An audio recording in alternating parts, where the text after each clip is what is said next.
सीधे आपको लेकर चलते हैं कानपुर की रैली में, जहां प्रधानमंत्री नरेंद्र मोदी लोगों को संबोधित कर रहे थी कि जिससे ये चर्चा में भाग लेना नहीं चाहते थे। भाइयों बहनों,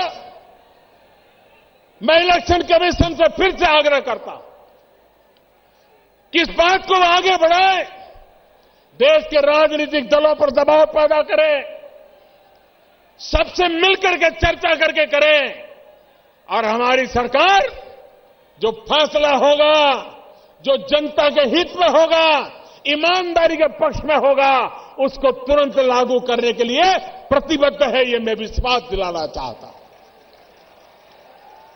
भाइयों बहनों, भ्रष्टाचार और काले धन के खिलाफ लड़ाई हर प्रकार से हमें जीतनी है। भ्रष्टाचार और काले धन से देश को मुक्त कराना है। हमारे देश की बर्बादी के मूल में यही बीमारी है जिसने गरीब को गरीब रहने के लिए मजबूर किया है।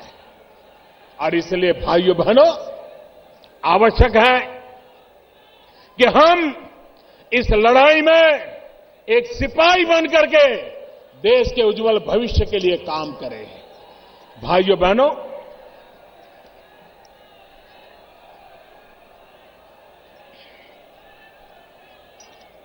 8 नवंबर को हमने नोटबंदी का निर्णय किया। आप जानते हैं कैसे कैसे लोगों के पसीने छूट गए हैं, जिन्होंने गरीबों का लूटा है। वे आज परेशानियां झेल रहे हैं, रास्ते खोज रहे हैं। गरीबों के घर जाकर के कतार लगा के खड़े हो गए थे कि मेरे पैसे हैं, कुछ तुम रख लो, बैंक में जमा कर दो ताकि मैं बच जाऊं। भाइयों बहनों, जब 1000 की नोट थी तो 100 की नोट को कोई पूछता नहीं था। अब 1000 और 500 की चली गई तो 100 वालों की ताकत बढ़ गई, ताकत बढ़ गई। वो भी दिन थे जब बड़े बड़े लोगों की पूछ होती थी, छोटे लोगों को पूछता नहीं था। अब छोटी नोट भी पूछी जाती है, पूजी जाती है, छोटे लोग भी पूछे जाते हैं, पूजे जाते हैं। ये बदलाव आया है। भाइयों बहनों, कांग्रेस पार्टी 35 साल पहले जो कानून बनाया था पॉलिटिकल पार्टियों के हिसाब किताब के संबंध में, हमारी सरकार ने उसमें फुल स्टॉप कॉमा को भी हाथ नहीं लगाया है। और कल मैंने देखा कांग्रेस के नेता हमें बदनाम करने के लिए उछल पड़े थे। मैं जरा कांग्रेस वालों को याद कराना चाहता हूं, कांग्रेस पार्टी के लोग सीना तान करके मीडिया के सामने बोलते थे, बेशर्मी के साथ बोलते थे। जब सीताराम केसरी कांग्रेस पार्टी के कोषाध्यक्ष हुआ करते थे, परमानेंट कोषाध्यक्ष थे, और सीताराम केसरी कैसे कोषाध्यक्ष थे तो खुद कांग्रेस के लोग बोलते थे, न खाता न वही, जो केसरी कहे वो ही सही। न खाता न वही, केसरी कहे वो ही सही। ये तो उनके हिसाब किताब के तरीके थे।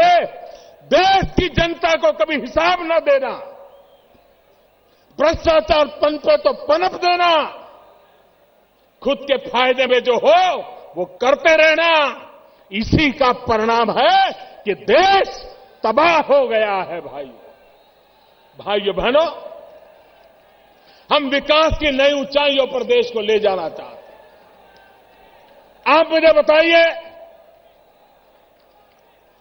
आजादी के 70 साल बाद उत्तर प्रदेश में इतनी सरकारें आके गई, इतने सारे प्रधानमंत्री बने उत्तर प्रदेश से, उसके बावजूद भी उत्तर प्रदेश में करीब करीब 1500-1600 गांव ऐसे हैं जहां पर 21वीं सदी में भी बिजली का खंभा नहीं पहुंचा, बिजली का तार नहीं पहुंचा, बिजली का लट्टू नहीं लगा।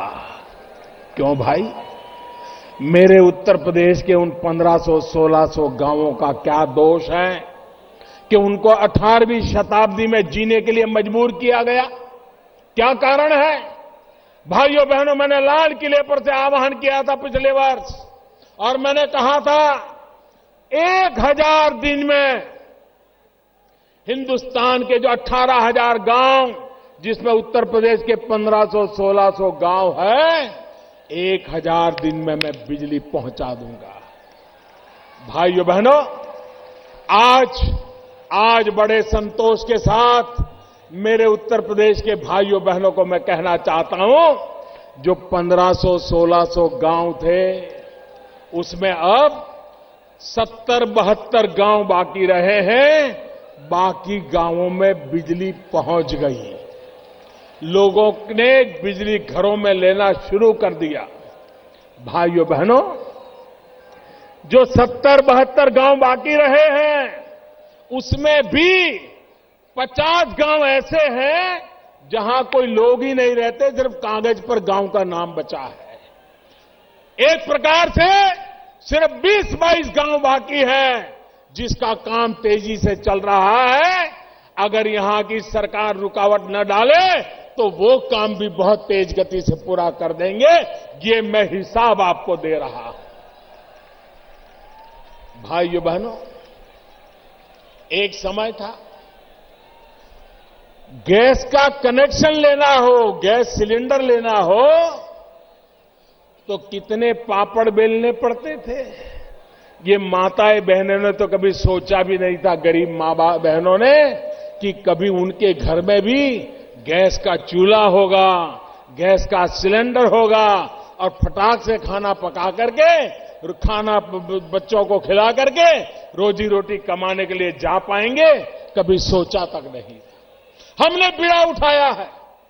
3 साल के भीतर भीतर हिंदुस्तान के गरीब परिवारों में गैस का कनेक्शन देना, गैस का सिलेंडर पहुंचाना और लकड़ी के चूल्हे से सहज बर्बाद हो रही मां बहनों को बचाने का हमने बीड़ा उठाया है। और आज अकेले उत्तर प्रदेश में लाखों परिवारों में कोई भ्रष्टाचार की शिकायत नहीं है, कोई भाई भतीजेवाद की शिकायत नहीं है, कोई जातिवाद की शिकायत नहीं है। जिसका भी नाम गरीबी की रेखा के नीचे रिकॉर्ड पर लिखा है, 35 लाख से ज्यादा लोगों के घरों में गैस का कनेक्शन पहुंच गया, गैस का चूल्हा जलने लग गया, बच्चों को अच्छा खाना मिलना शुरू हो गया। भाइयों बहनों, अगर काम करना चाहे तो काम कैसे हो सकता है, इसका ये उदाहरण आप दे सकते हैं। भाइयों बहनों, ये उत्तर प्रदेश कोई साल ऐसा नहीं जाता है जबकि गन्ना किसान परेशान न होता हो।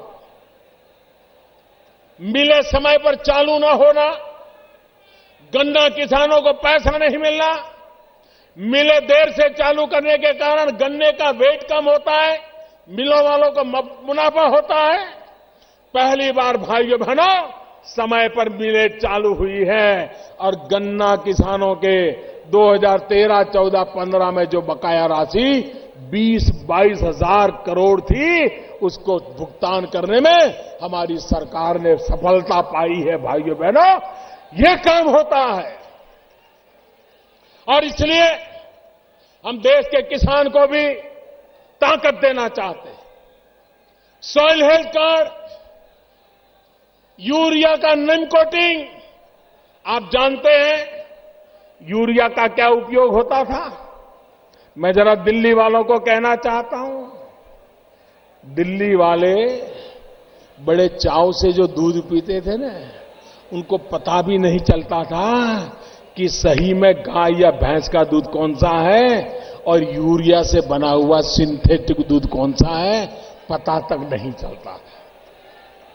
यूरिया का उपयोग खेत में किसानों को मिलने के बजाय देश को बर्बाद करने पर तुले हुए मुट्ठी भर लोग उसमें से सिंथेटिक दूध बना करके दिल्ली के लोगों तक पहुंचा देते थे। अब हमने यूरिया का नीम कोटिंग कर दिया।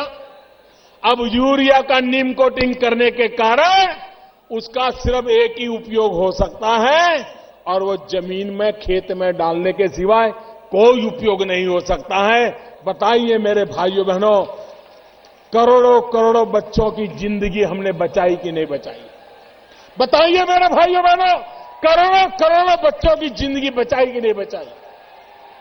एक निर्णय, नीम कोटिंग, यूरिया का नीम कोटिंग सिंथेटिक दूध बनाने वालों के धंधों पर चोट पहुंचा दी और देश के करोड़ों बच्चे जिनको इस प्रकार का यूरिया से बना हुआ दूध पिलाने के लिए मजबूर किया जाता था, उन बच्चों की जिंदगी बचाने का काम एक निर्णय से हमने कर लिया है भाइयों। ये नोटबंदी भी ऐसी है, एक निर्णय से अच्छों का खेल खत्म हो चुका है। कुछ लोगों को लगता था कि बैंक में पैसे डाल दिए तो सफेद हो जाएंगे।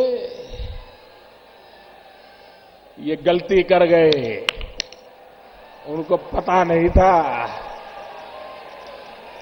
ये सरकार ईमानदारी की सरकार है, ईमानदारी के लिए सरकार है, ईमानदारों के कारण ये सरकार है। और इसलिए जो सरकार ईमानदारों के कारण हो, जो सरकार ईमानदारी के लिए हो, जो सरकार ईमानदारों के लिए हो, उस सरकार को कम मता किए फंस गए। उनको लग रहा था अब हमने टेक्नोलॉजी से ढूंढ रहे हैं कहां से रुपया आया, कब आया, वो आया था वो कौन था, सीसीटीवी कैमरा में देखा जा रहा है। और आपने देखा होगा दमादम रुपये पकड़े जा रहे हैं कि नहीं पकड़े जा रहे हैं। पहले कभी ये दृश्य देखा था? पहले कभी देखा था ये लूटने वालों पर हाथ लगाने की किसी की ताकत थी? भाइयों बहनों, आज हिंदुस्तान के हर कोने में जिन्होंने देश के गरीबों के साथ खिलवाड़ किया है उनका हिसाब मैं चुकता कर रहा हूं भाइयों। मैं जानता हूं इनकी ताकत कितनी है। जो लोग इतनी ताकत रखते हैं, बैंक के अफसरों को भी खरीद सकते हैं। भाइयों बहनों, वो कुछ भी कर सकते हैं, लेकिन मेरे देशवासियों, ये लड़ाई देश के ईमानदारों की लड़ाई है, देश के गरीबों की लड़ाई है। और ये सरकार ये लड़ाई जीत करके रहने वाली है, क्योंकि देश ईमानदारी की लड़ाई जीतना चाहता है। मेरे भाइयों बहनों, ये बात मैं भली भांति जानता हूं। इतना बड़ा देश, इतनी बड़ी जनसंख्या, इतना बड़ा कारोबार नोटों का और इतना बड़ा निर्णय, लोगों को क्या कुछ सहना पड़ा है इसका मुझे पूरा अंदाज है। मेरे देशवासियों ने ये जो कुछ भी सहा है, देश के उज्जवल भविष्य के लिए सहा है। मेरे देशवासियों ने 8 नवंबर से आज तक भांति भांति के कष्ट झेले हैं, लेकिन मेरे देशवासियों, आपने जो कष्ट झेला है वो अपने स्वार्थ के लिए नहीं झेला है, देश के स्वार्थ के लिए झेला है, देश की भलाई के लिए झेला है। और इसलिए भाइयों बहनों, आपको कभी निराश होने का अवसर नहीं आएगा, क्योंकि इसके साथ ईमानदारी है, पवित्रता है, प्रामाणिकता है। भाइयों बहनों, मैंने पहले दिन से कहा है कि 50 दिन तक एक कठिनाई, भांति भांति की कठिनाइयां आती रहेगी।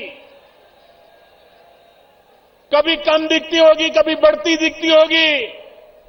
50 दिन तक ये होने वाला है, ये मैंने पहले दिन कहा था।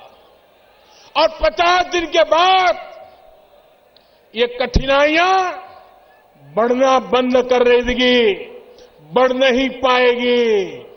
कठिनाइयां कम होने की शुरुआत हो जाएगी। ये मैंने पहले दिन कहा था, आज दोबारा कह रहा हूं। भाइयों बहनों, जो लोग एटीएम के ऊपर कतार लगा के खड़े रहते हैं, जो लोग बैंक में पैसे लेने जाते हैं, मैं जरा हमारे विरोधियों से कुछ सवाल पूछना चाहता हूं। एक तरफ वो कहते हैं कि लोगों का बैंक में खाता ही नहीं है, खाता ही नहीं है। दूसरी तरफ कहते हैं कि लोग बैंक में पैसे लेने, गरीब आदमी जाता है, उसको पैसा नहीं मिलता है। भाई एक चीज तो सच बताओ, एक तरफ कहते हो गरीब का खाता नहीं, दूसरी तरफ कहते हो गरीब पैसे लेने जाता है, मिलता नहीं। जनता को गुमराह करने के लिए झूठ क्यों बोलते हो? ये लोग, जब मैं कहता हूं digital, online, less cash, need based cash, भाइयों बहनों, एक जमाना था बड़ा चांदी का रुपया होता था तभी बाजार में चलता था। बदलते बदलते बदलते कागज की नोट तक रुपया आ गया। भाइयों बहनों, अब तो वक्त वो आया है कि हाथ लगाए बिना भी मोबाइल फोन से रुपयों का कारोबार किया जा सकता है। आपकी मोबाइल फोन ही आपकी बैंक बन जाती है। चाय पी करके मोबाइल फोन से पैसे दिए जा सकते हैं, चाय पीने वाले से मोबाइल से पैसा लिया जा सकता है, नोटों के बिना किया जा सकता है। जब मैं ये बताता हूं तो ये लोग क्या कहते हैं, कर इस देश में कहां लोगों के पास मोबाइल फोन है, इस देश में कहां ये है। यही लोग हर चुनाव में ये भाषण देते थे कि राजीव गांधी प्रधानमंत्री थे, वो हिंदुस्तान में कंप्यूटर युग लाए। राजीव गांधी प्रधानमंत्री थे, इस देश में मोबाइल फोन लाए। राजीव गांधी प्रधानमंत्री थे, इस देश के गरीबों के हाथ में उन्होंने मोबाइल फोन दे करके एम्पावरमेंट किया। यही भाषण ये लोग करते थे। लेकिन अब जब मैं कह रहा हूं कि मोबाइल फोन को बैंक बना दो, तो कहते हैं मोबाइल फोन है ही कहां, गरीब के पास मोबाइल है कहां। इतना झूठ बोलते हो आप लोग। यही लोग ढोल पीटते थे कि राजीव गांधी ने मोबाइल फोन दिया। अब मैं कहता हूं मोबाइल फोन का बैंक बनेगा, तो कहते मोबाइल फोन है ही नहीं। आप इनको पहचानो कितना झूठ बोलते हैं। ये लोग गुमराह कैसे करते हैं, लोगों को भड़काने का काम कैसे करते हैं। भाइयों बहनों, ये सरल कारोबार है और भारत सरकार ने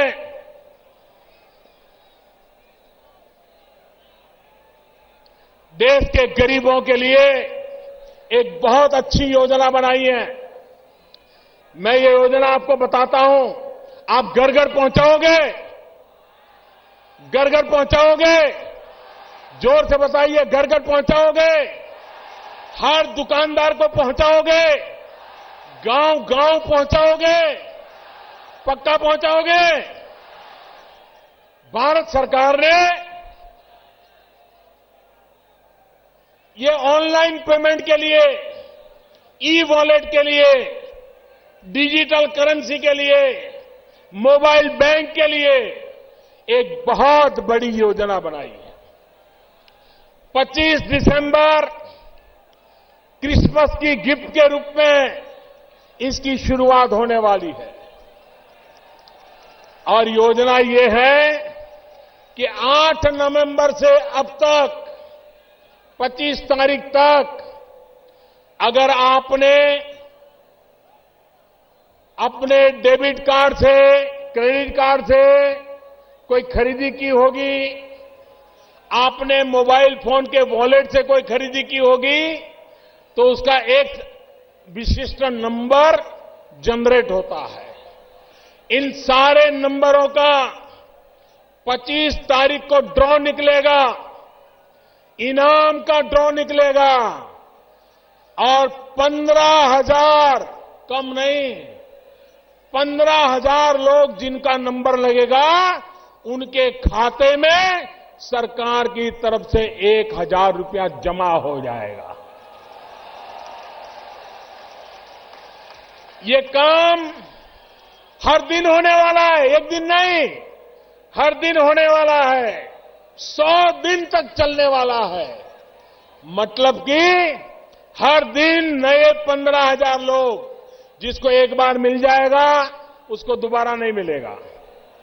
हर दिन 15,000 लोगों को 1,000 रुपया उनके खाते में जाएगा। 100 दिन में 15 लाख परिवारों में 1,000 रुपया पहुंच जाएगा। दूसरा,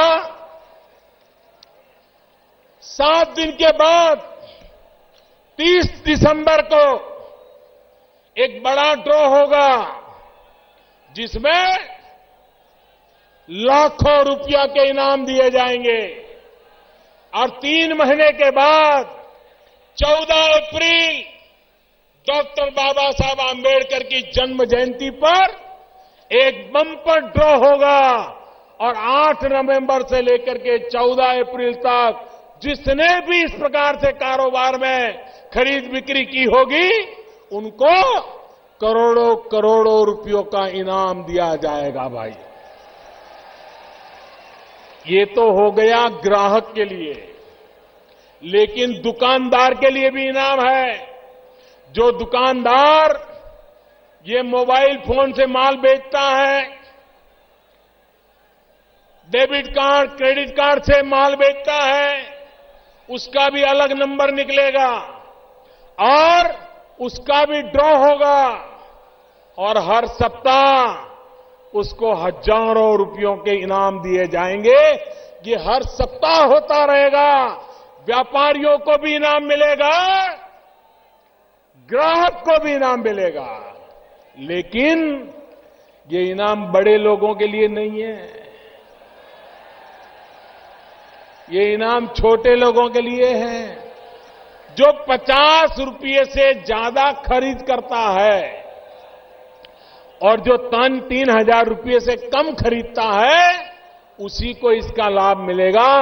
3,000 से ज्यादा खर्च करने वाले को इनाम की जरूरत नहीं होती है।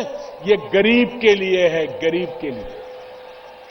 उसी प्रकार से दुकानदार जिसका साल भर का कारोबार 2 करोड़ रुपए से कम है, उस दुकानदार को ही इनाम मिलेगा। बड़े बड़े अरबों खरबों रुपयों के दुकानदारों को इसका लाभ नहीं मिलेगा। छोटे छोटे लोग, धोबी होगा, मोची होगा, दर्जी होगा, दूध बेचने वाला होगा, चाय बेचने वाला होगा, कपड़े बेचने वाला होगा, किराने बेचने वाला होगा, बिस्किट बेचने वाला होगा, छोटे छोटे लोग, ऐसे छोटे छोटे दुकानदारों को ये इनाम मिलने वाला है।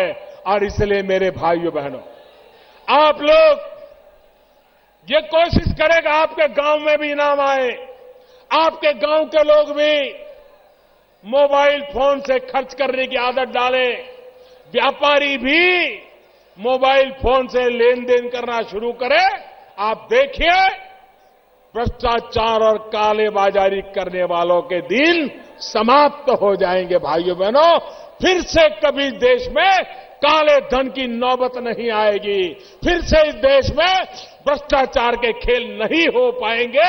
ये काम हम सबको मिलकर के करना है। भाइयों बहनों, मैं आज इस कानपुर की धरती से देशवासियों को हृदय से अभिनंदन करना चाहता हूं। ये लड़ाई जीत हम इसलिए रहे हैं क्योंकि देश के करोड़ों करोड़ लोगों ने आशीर्वाद दिए हैं। ईमानदारी की लड़ाई आगे इसलिए बढ़ रही है कि करोड़ों करोड़ों गरीब देशवासियों ने, मध्यम वर्गीय लोगों ने, ईमानदार लोगों ने देश के लिए कष्ट झेला है। घंटों तक कतार में खड़े रहे, लोगों ने आकर के उनको उकसाने की कोशिश की, राजनेताओं ने भड़काने की कोशिश की, भांति भांति की बातें चलाई गई, लेकिन कश्मीर से कन्याकुमारी, अटक से कटक, पूरा हिंदुस्तान ईमानदारी के साथ खड़ा रहा। इससे बड़ा किसी देश का सौभाग्य नहीं हो सकता भाइयों बहनों।